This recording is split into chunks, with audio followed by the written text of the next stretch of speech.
नमस्कार।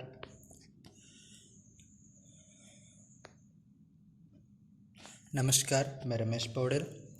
आप सभी का KVS संस्कृत हिंदी चैनल में स्वागत एवं अभिनंदन है।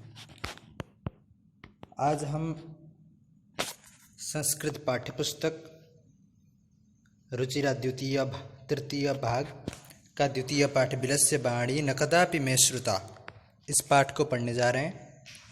इस पाठ के माध्यम से जब हम किसी भी समस्या में होते हैं तब हम किस तरह से अपनी समस्याओं का हल निकालते हैं, इसके बारे में बताया गया है। इसका मुख्य बिंदु यह है कि एक सियार शेर के सामने किस प्रकार से अपनी समस्या को सुलझाता है और किस प्रकार अपनी बुद्धि को प्रयोग करके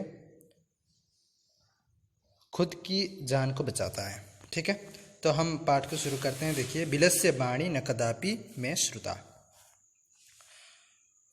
प्रस्तुत पाठ संस्कृत के प्रसिद्ध कथा ग्रंथ पंचतंत्रम के तृतीय तंत्र काकोलुकीयम से संकलित है। पंचतंत्रम एक कथा पुस्तक है जिसमें 5 तंत्र हैं, इसलिए पंचतंत्रम नाम रखा गया है। तो इसका जो तृतीय तंत्र है उसका नाम है काकोलुकीयम। इससे यह पाठ संकलित है।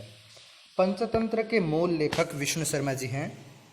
इसमें 5 खंड हैं जिन्हें तंत्र कहा गया है। इनमें गद्य तथा पद्य रूप में कथाएं दी गई हैं जिनके पात्र मुख्यतः पशु पक्षी हैं। अर्थात पंचतंत्रम इस कथा में मुख्यतः पशु पक्षी के द्वारा, इस पुस्तक में मुख्यतः पशु पक्षियों के द्वारा हमारे जीवन के महत्वपूर्ण घटनाओं से संबद्ध कथाओं को संकलित किया गया है। उन्हीं में से एक कथा हम पढ़ने जा रहे हैं। तो देखिए, हम देख सकते हैं, कस्मिंश्चित् बने खरनखरः नाम सिंह प्रतिवसति स्म। कस्मिंश्चित् किसी बने वन में खरनखरः खरनखर नामक सिंह शेर प्रतिवसति स्म, रहा करता था। सह कदाचित् इतस्ततः परिभ्रमन् क्षुधार्तः न किंचिदपि आहारं प्राप्तवान्।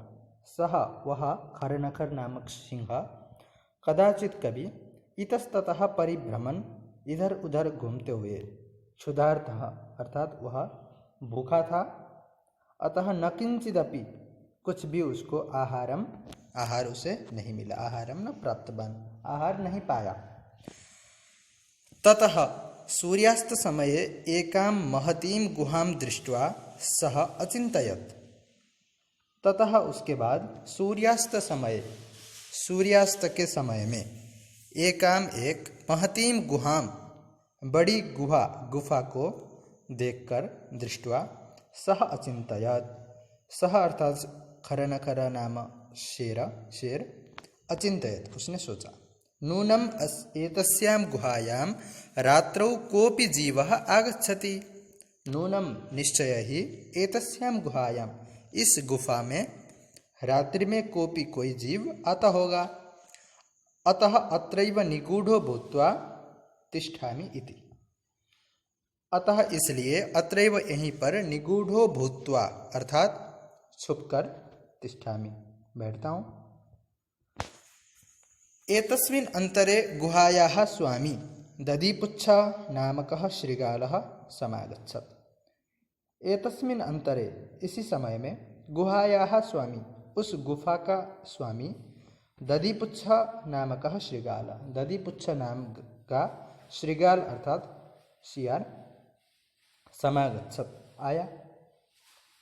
सच यावत् पश्यति तावत् सिंहपदपद्धतिः गुहायां प्रविष्टा दृश्यते न च बहिरागता। सच यावत् पश्यति अर्थात वह जितना देखता है कि उतना सिंह पद पद्धति अर्थात शेर के पाँव के निशान, शेर के पैर के निशान गुहायां प्रविष्टा दृश्यते, गुफा की ओर प्रवेश करती हुई दिखाई दे रही हैं। न च बहिरागता, वह जो सिंह के शेर के पैर के निशान है वो बाहर आते हुए नहीं दिखाई दे रहा है। श्रृगालः अचिन्तयत्, इसीलिए श्रीगाल ने सोचा, अहो विनष्टोस्मि, अब तो मेरा नाश होने वाला है, मैं तो मर ही जाऊंगा। नूनम अस्मिन बिले सिंह अस्तीति तर्कयामि। नूनम अर्थात निश्चय ही, अस्मिन बिले, यह जो विल है अर्थात यह जो गुफा है, इसमें सिंह अस्तिति, शेर है, ऐसा तर्कयामी, मैं सोचता हूँ, अनुमान लगा सकता हूँ। तो उसने इस तरह का अनुमान लगाया क्योंकि शेर के पैर के निशान अंदर को जाते हुए तो दिखाई दे रहे थे, पर बाहर आते हुए नहीं दिखाई दे रहे थे। इसका मतलब शेर अंदर तो गया पर बाहर नहीं आया। तो तत् किम करवाणी, तब मैं क्या करूं। एवं विचिन्त्य, ऐसा सोचकर दूरस्थः रवम कर्तुम आरब्धः, दूर रहते हुए ही रवम शब्द करना, कर्तुम आरब्धः शुरू कर दिया। भो बिल हे गुफा, भो बिल हे गुफा, किम न स्मरसि, क्या तुझे याद नहीं है। यन्मया त्वया सह समयः कृतोस्ति यत् यदाहं बाह्यतः प्रत्यागमिष्यामि तदा त्वं माम आकारयिष्यसि, जबकि मैं बाहर से आऊँगा तो तुम मुझे बुलाओगे। ठीक है, तो इसका हम एक एक शब्द के अनुसार अर्थ देखते हैं। भो बिला हे गुफा, किम न स्मरसि, क्या तुम्हें याद नहीं है। यन्मया त्वया सह समयः कृतोस्ति, यन्मया जो कि मैंने, त्वया सह अर्थात तेरे साथ, समयः, समयः का मतलब होता है वादा करना कि अथवा समझौता करना। क्या मैंने तुम्हारे साथ यह समझौता नहीं किया है। कृतोस्ति, क्या नहीं किया है।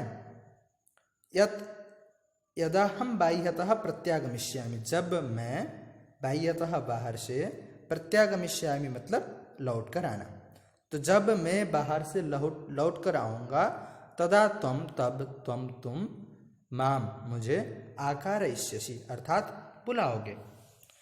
तो यदि त्वं माम न आह्वयसि, अगर, गुफा को बोल रहा है, अगर तू मुझे नहीं बुलाएगा, त्वं माम मुझे न आह्वयसि नहीं बुलाता है, तर्हि अहम द्वितीयं बिलं यास्यामि इति, अगर ऐसा है तो मैं किसी दूसरे बिल को अर्थात दूसरे गुफा को ढूंढने के लिए निकलता हूँ।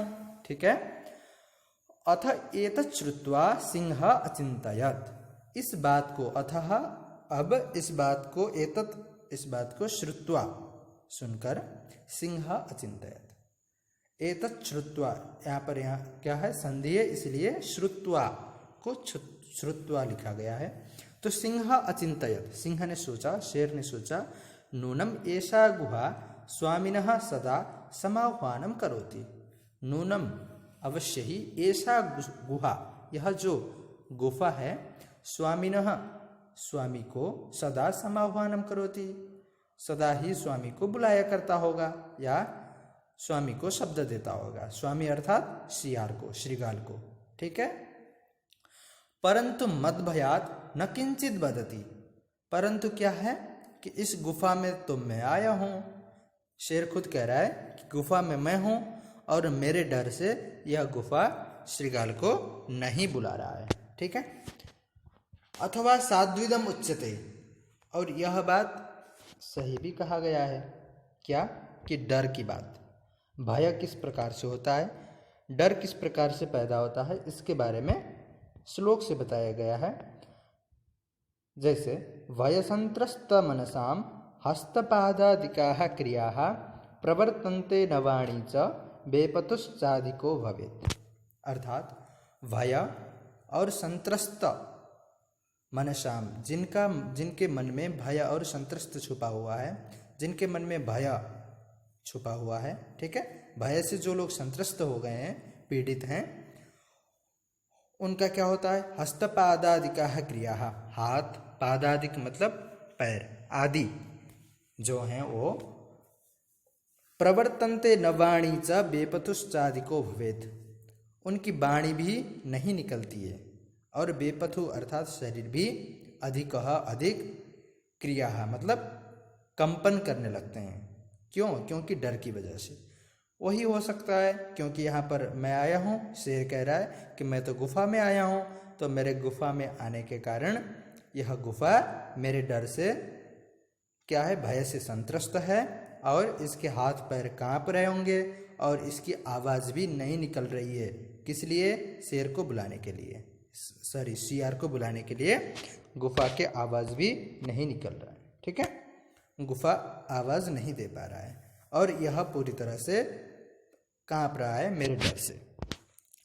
तो इसीलिए शेर थोड़ा चालाक होने के लिए सोचता है, तद अहम अस्य आह्वानम करोमि, चलो ठीक है मैं ही बुलाता हूँ शियार को, है ना।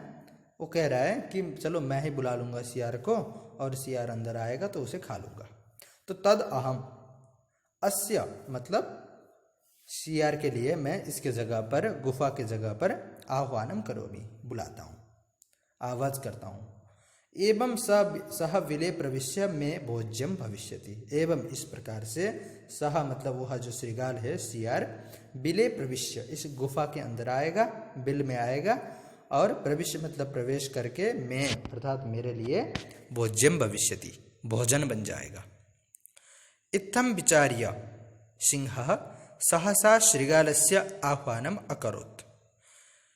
इत्थम विचार्य अर्थात इस प्रकार सोचकर सिंह वह जो शेर है, सहसा श्रीगालस्य आह्वानम अकरोत्, सहसा ही श्रीगाल अर्थात शियार के लिए आह्वानम अकरोत्, शियार को बुलाया। ठीक है, तो सिंहस्य उच्च गर्जन प्रतिध्वनिना सा गुहा उच्चैः श्रीगालम आह्वयत्। सिंह ने वहां से श्रीगाल को बुलाया, है ना, श्रीगाल को आवाज दिया शियार को। तब सिंह का जो गर्जन था, उच्च गर्जन, उसने ऊंची आवाज में बुलाया था, तो उसका जो गर्जन था वह गुफा के अंदर प्रतिध्वनि के रूप में और भी ज्यादा बड़ा धमाकेदार ध्वनि के साथ क्या है, सा गुहा उच्चैः श्रीगालम आह्वयत्, क्योंकि उसने अंदर से बोला शियार को बुलाया, उसके बाद वहां पर जो प्रतिध्वनि हुई वो बहुत ही जोरदार थी और उस प्रतिध्वनि के साथ गुफा ने उच्चैः श्रीगालम आह्वयत्, ऊंचे स्वर में श्रीगाल को बुलाया, आवाज दिया। अनेन अन्येपि पशवः भयभीताः अभवन्। इससे क्या हुआ, जो अन्य पशु थे उस गुफा के आसपास अथवा जंगल में, आप चित्र में देख सकते हैं किस तरह से पक्षियां उड़ रहे हैं, है ना, और पक्षियां किस तरह से उड़ रही हैं, तथा अन्य जो पशु हैं वो किस प्रकार से एकदम सचेत होकर भागने के लिए तैयार हैं। तो अनेन इस प्रतिध्वनि के कारण अन्येपि पशवः जो अन्य पशु थे जंगल में, भयभीताः अभवन् भयभीत हो गए अर्थात डर गए। श्रीगालोपि ततः दूरं पलायमानः इमं अपठत्। श्रीगाल जो शियार था वो भी ततः वहां से दूरं पलायमानः दूर पलायमानः भागते हुए इमं इस श्लोक को अपठत् पढ़ा। अनागतं यः कुरुते सशोभते सशोच्यते यो न करोत्यनागतं वनेत्र संस्थस्य समागता जरा विलस्य वाणी न कदापि मे श्रुता। तो देखिए, अनागतम, आगतम मतलब होता आया हुआ और अनागतम जो नहीं आया अर्थात आने वाला, जो आने वाली समस्या है उसके लिए, यह कुरुते जो आने वाली समस्या के लिए सचेत हो जाता है। अगर कोई समस्या आने वाली है उसके लिए पहले से ही कुछ प्लानिंग करता है, अथवा जिसको हम बोलते हैं प्रेजेंट ऑफ माइंड, उसके द्वारा। ठीक है, तो अनागतम जो आने वाली समस्या है उसके लिए जो कुछ प्रयास करता है, कुरुते प्रयास करता है, सशोभते वो खुश रहता है क्योंकि वह उस समस्या को पूरी तरह से हल निकालने में सक्षम होता है। सशोच्यते यो न करोत्यनागतम, यो अर्थात जो, न करोति नहीं करता है, क्या, अनागतम जो आने वाली समस्या है उसके लिए जो नहीं सोचता है अथवा उसके लिए कुछ नहीं करता है। सशोच्यते, शोच्यते अर्थात शोक मग्न होता है। ठीक है, वह दुखी हो जाता है, शोक में पड़ जाता है। फिर शियार बोलता है, बनेत्र संस्थस्य समागता जरा, बने अत्र, तो वन में, अत्र मतलब इस वन में बने, समस्तस्य मतलब रहते हुए, समागता जरा, जरा मतलब होता है वृद्धावस्था, समागता आ गई है, अर्थात इस वन में रहते हुए मैं बुढ़ा हो चुका हूँ। पर मैंने कभी बिलस्य वाणी न कदापि में श्रुता, यह जो बिल है अर्थात यह जो गुफा है, इसकी वाणी, गुफा की वाणी न कदापि में श्रुता, मैंने कभी नहीं सुनी है। ठीक है, तो जिस प्रकार से गुफा ने अभी आवाज़ दिया सियार को, क्योंकि वास्तव में गुफा आवाज़ नहीं दे रही थी, पर वह आवाज़ किसका था? शेर का, है ना, पर प्रतिध्वनि के कारण ऐसा लग रहा था गुफा का है। इसमें क्या हुआ, सियार ने शेर के अंदर जाते हुए पाँव के जो निशान थे उसको देखकर अनुमान लगा लिया कि गुफा के अंदर शेर है, क्योंकि उसके बाहर आने के निशान नहीं थे। तो उसने सोचा अब तो मैं फंस गया, अब तो मैं मृत्यु के मुंह में ही आ गया हूँ, मुझे किस प्रकार से अपनी समस्या को सुलझाना चाहिए। तो उसने सोचा कि चलो मैं कुछ नया काम करता हूँ। तो उसने तुरंत सोचा, प्रेजेंट ऑफ माइंड, तुरंत, प्रत्युत्पन्न बुद्धि बोलते हैं, तुरंत ही उसने क्या किया, एक शब्द, पहले तो उसने बोला कि मैं सियार को ही जाल में फंसा लेता हूँ, सियार को जाल में फंसाने के, शेर को जाल में फंसा लेता हूँ। तो शेर को जाल में फंसाने के लिए उसने क्या किया, पहले उसने शब्द किया वहाँ से कि बोला कि हे गुफा, मैंने तो तुझसे एक समझौता किया था कि जब भी मैं बाहर जाकर आऊँगा, लौटूंगा, तो तू मुझे क्या करेगा, आवाज़ देगा, तू मुझे बुलाएगा, तभी मैं अंदर आऊँगा।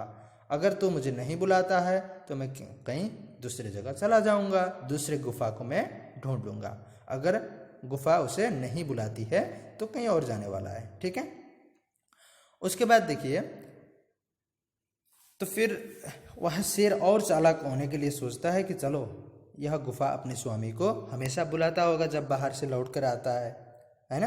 तो उसने सोचा कि चलो मैं ही बुलाता हूँ और शेर अंदर आएगा, सियार अंदर आएगा और शेर उसे खा लेगा।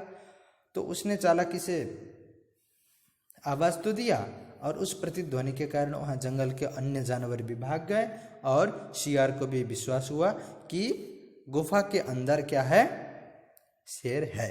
और उसने सोच लिया कि जंगल में मेरे रहते इतने साल हो गए, मैं बुढ़ा हो गया हूँ इस गुफा में रहते हुए, पर इस गुफा ने कभी आवाज़ नहीं किया और इस बार इस गुफा के द्वारा जो आवाज़ निकलती है इसका मतलब इसके अंदर शेर पक्का है। ठीक है, तो इस तरह से। और देखिए आगे, ठीक है, तो आपको वीडियो कैसा लगा? अगर आपको अच्छा लगा तो लाइक करना ना भूलें। साथ ही अगर कोई प्रश्न है तो कमेंट बॉक्स में कमेंट करें। और हाँ, आपको समय समय पर नोटिफिकेशन मिलते रहे इसके लिए सब्सक्राइब तथा बेल आइकन दबाना ना भूलें। धन्यवाद।